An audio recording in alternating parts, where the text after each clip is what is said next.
Public health is a multidisciplinary field, including a lot of different disciplines, including medicine, of course statistics, biology, and of course social science, and an element of politics and economics. Many different disciplines all feed in to the science that we're working on.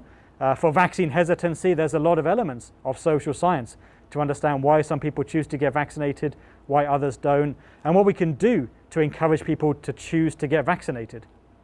I'm an advisor on some government committees, because I'm an academic, I don't work directly for the government, but I'm a member of some of their advisory committees. For example, there's an advisory committee on vaccination, age groups and strategies to give recommendations to the Department of Health on what could be done with the vaccines that we have available.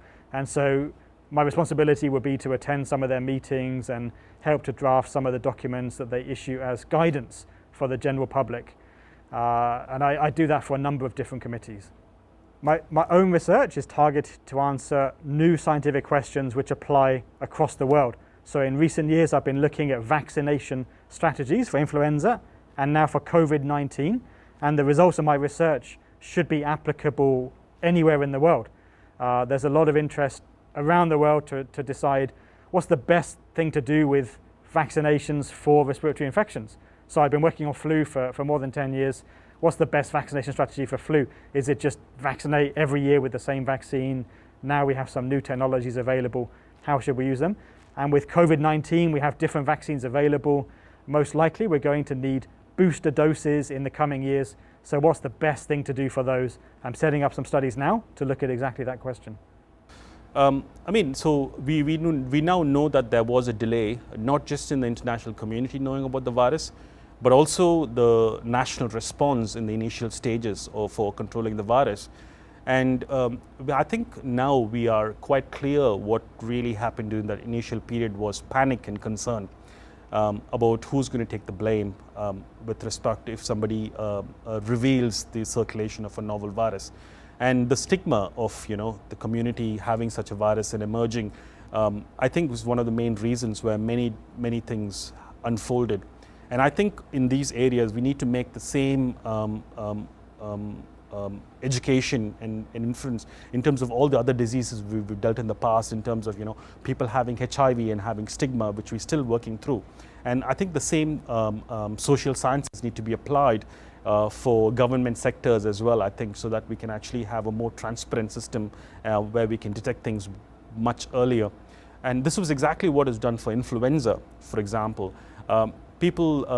Clinics continually submit a number of samples that's collected in patients every month and every week. In China, there's more than 400 centers which collect samples, patient samples. It goes through a pipeline where immediately they get sequenced. And it goes through, that's just China, but again, more than 150 countries globally do the same. And so we will capture anything that is new or changes in terms of influenza. And I'm hoping that this is what will happen for all of the diseases. So the process is just natural rather than people getting worried in terms of whether they're going to get blamed and things like that. For outbreak investigations or for outbreaks, we always want to form a team with anthropologists, because that is very important, because we want to understand the background of the culture, right? And then the behavior, and then how they respond to certain crises, right? So by understanding these factors, we can manage to disseminate the knowledge or educate this general public better. For example, like the Ebola outbreak, there were some musicians try to compose some songs and then to just educate the general public about how to avoid Ebola, right? And that was a hit songs in that region. So I do think anthropologists and human science is actually a very important component in terms of public infectious disease control.